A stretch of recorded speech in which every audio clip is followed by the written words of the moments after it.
سے میں ایک پہلے حدیث پیش کرتا ہوں. اس حدیث کو بہت سارے محدثین نے نکلا. یہ تھوڑا سا ایک علمی گفتگو ہے. میں ابن ماجہ کے الفاظ میں یہ حدیث پڑھ رہا ہوں، ورنہ یہ حدیث بہت سارے محدثین نے الگ الگ الفاظوں میں لکھی. حدیث کیا ہے ذرا آئیے سنیے. برا ابن عازب کہتے ہیں، یہ صحابی رسول ہے، آقا کے ساتھ ہم نے حج کیا. برا ابن عازب کہتے ہیں ہم نے رسول اللہ کے ساتھ حج کیا. حضور کی زندگی کا یہ پہلا اور آخری حج. کیوں؟ پوری زندگی میں سرکار نے صرف ایک ہی حج کیا. حضور نے پوری زندگی میں ایک ہی حج کیا، آخری اور پہلا، بس یہی، پہلا بھی یہی ہے اور آخری بھی یہی ہے. اور اس حج میں کتنے صحابہ حضور کے ساتھ شریک تھے معلوم ہے؟ 1,24,000 صحابہ تھے. جب صحابہ کو پتا چلا کہ رسول اللہ حج کا ارادہ رکھتے ہیں، سرکار مکہ تشریف لا رہے ہیں مدینے سے، تو اطراف کے جتنے گاؤں تھے، قبائل تھے، سب مکہ آ گئے. 1,24,000 صحابہ کی جماعت تھی جنہوں نے حضور کے ساتھ حج کیا. سرکار حج سے فارغ ہوئے اور پھر جب مدینے کی طرف روانہ ہوئے تو مدینے اور مکہ کے درمیان میں ایک مقام آتا ہے، اس جگہ کا نام ہے غدیر خم. غدیر خم پر حضور رک گئے.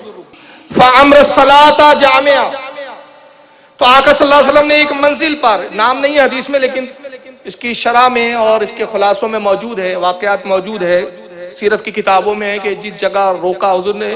برا ابن عازب کہتے ہیں کہ ایک منزل پر حضور نے رکوا دیا، کہا کہ یہاں خیمے ڈال دو، رک جاؤ. اور پھر حضور نے یہاں جماعت کے ساتھ با جماعت نماز پڑھنے کا حکم دیا. یہ جگہ تھی غدیر خم. غدیر خم نام کی جگہ پہ حضور نے رکوا دیا قافلے کو، کہا رک جاؤ، نماز با جماعت پڑھی جائے. بلال نے اذان پکاری، سرکار نے غالباً ظہر کی نماز تھی، ظہر کی نماز پڑھی، آقا نے نماز ختم کی. پھر فرمایا آئین علی، کہاں ہے علی؟ علی حاضر ہوئے، سرکار میں حاضر ہوئے. اب آگے الفاظ ہے فَأَخَذَ بِيَدِ عَلِيٍّ رضی اللہ عنہ، آقا نے علی کا ہاتھ پکڑا، اپنے سیدھے ہاتھ میں علی کا ہاتھ لیا اور ہاتھ کو بلند کیا اور صحابہ کو مخاطب کیا. علی کا ہاتھ رسول کے ہاتھ میں ہے، علی کا ہاتھ دست رسول میں ہے. اور صحابہ کو مخاطب کرتے رسول کہتے فَقَالَ أَلَسْتُ أَوْلَىٰ بِالْمُؤْمِنِينَ مِنْ أَنفُسِهِمْ، اے میرے صحابیوں بتاؤ کیا میں تمہاری جانوں سے زیادہ تم سے قریب نہیں ہوں؟ کیا میں تمہاری جانوں سے زیادہ تمہارا مالک نہیں ہوں؟ بتائیے جان سے زیادہ کوئی قریب ہو سکتا ہے؟ جان سے زیادہ کسی چیز پر ہمیں اختیار ہے؟ آقا کہتے ہیں میں تمہاری جانوں سے زیادہ تم پر اختیار رکھتا ہوں. تمہاری جانوں سے زیادہ اولا کے معنی قریب بھی ہوتے ہیں. میں تمہاری جانوں سے زیادہ تم سے قریب ہوں. کیا میں نہیں ہوں؟ الستو، کیا میں یہ الستو سوال ہے. یہ الستو اولا بالمؤمنین من انفسہم، کیا میں تمہاری جانوں سے زیادہ تم پر قریب نہیں ہوں، تم پر مالک نہیں ہوں؟ قالوا بلا. تو صحابہ نے عرض کیا کہ یا رسول اللہ کیوں نہیں، بے شک آپ ہماری جانوں کے مالک ہیں، ہماری جانوں سے آپ بے شک آپ قریب ہیں. قال، پھر دوبارہ ارشاد فرمایا الستو اولا بکل مومن من نفسہ، کیا میں تمام مومنوں کی جان سے زیادہ قریب نہیں ہوں؟ دیکھیے پہلے تو صحابہ سے کہا میں تمہاری جان سے زیادہ قریب نہیں ہوں، پھر دوسرے میں جملہ بدل دیا آقا نے اور دوسرے جملے میں کہا بے کل مومنین، تمام مومنوں سے زیادہ. تو گویا آقا کہہ رہے ہیں کہ وصال کے بعد بھی قیامت تک جتنے مومن آئیں گے میں ان سے بھی ان کی جانوں سے زیادہ قریب ہوں. میری موت اور حیات میں کوئی فرق نہیں ہے. موت میری اپنی امت سے مجھے دور نہیں کر سکتی. موت کے بعد بھی میں قیامت تک آنے والی امت سے زیادہ قریب ہوں، ان کی جانوں سے زیادہ قریب ہوں.